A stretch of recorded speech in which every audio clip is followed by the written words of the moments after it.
I live in Texas, and Texas is unique for many reasons. It is the most vulnerable state in the United States to the impacts of a changing climate.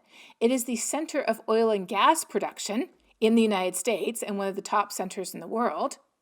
It is also a place where many people reject the truth of what God's creation is telling us. But it's also a place, I believe, where we can make some of the biggest difference. So, what is it like in Texas? Well, one of our state senators a few years ago said this: climate change is not science, it's religion. And Senator Lindsey Graham from South Carolina agreed. He said the problem is Al Gore. He's the one who turned it into a religion. When people are saying this, what are they doing? They are very deliberately trying to cast climate change as an alternate religion. Why? Because the vast majority of us already have a religion that we're very happy with, over 80% of us around the world. And if this is cast as a false religion, as an earth-worshipping religion, as a pagan religion, if it's cast as a religion, then the majority of us who are true believers will reject it. So that is what this messaging is trying to accomplish. Unfortunately, when this type of messaging first started to circulate a number of decades ago, people said, oh, well, if that's the case, all we need to do is have religious leaders tell people the truth, and then people will change their minds. Because, of course, we know that the Pope released an encyclical back in 2015 that talked all about climate change, about how global warming is being caused by the enormous consumption of the wealthiest nations with repercussions in the poorest places of the planet. So what impact did the Pope's encyclical have on public opinion in the United States? Well, I have a colleague, her name is Ashley Landrum, and she studies this. She found that rather than changing people's opinions about climate change in the United States, she specifically only studied people in the US, she found that it changed people's opinions about the Pope. If Christians, either Catholic or Protestant, already agreed with the Pope about climate change, they thought more of the Pope. However, if they didn't agree with the Pope, their opinion of the Pope went down. Yes. Isn't that shocking?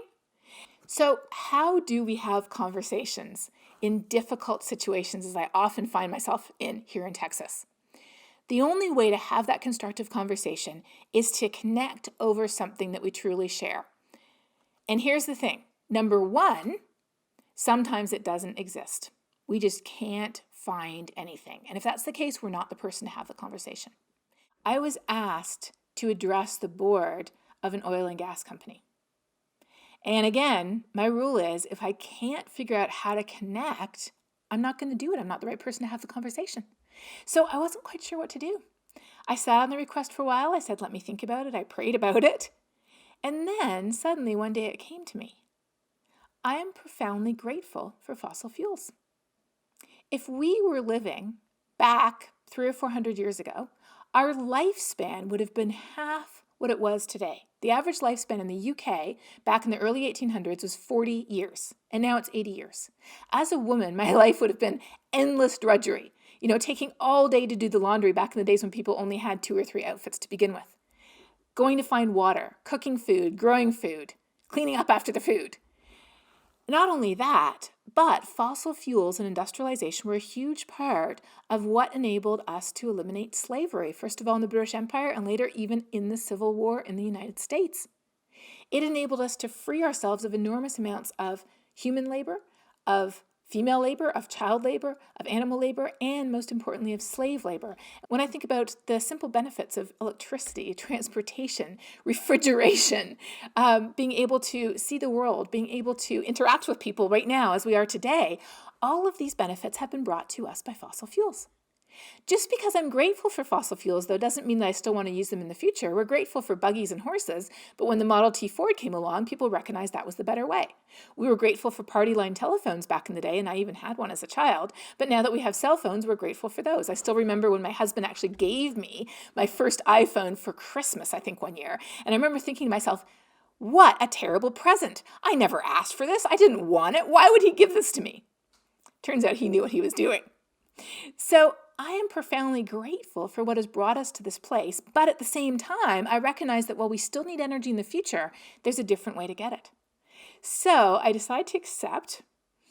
I went in And I started by saying simply that I was grateful, that they provided an essential service to people, that many of the poorest places in the world did not have access to energy, and that was enhancing their poverty, that we needed energy today more than ever, but the question is, how are we going to get it in the future? And that completely changed the conversation. I was scheduled to talk to them for maybe, 30, 40 minutes. It ended up going for 2 hours. And they said, you get it. You understand what we're doing. We provide jobs for people. We provide industry in some areas where otherwise there wouldn't be much. We provide the essential energy that people need, and we try to do so in a way to be good stewards. In fact, they said, we even powered our operations out in West Texas with wind energy. I didn't even know that. They hadn't really been blowing their own horn on that. So that was a time when, because we were able to connect, we were able to have an incredible conversation.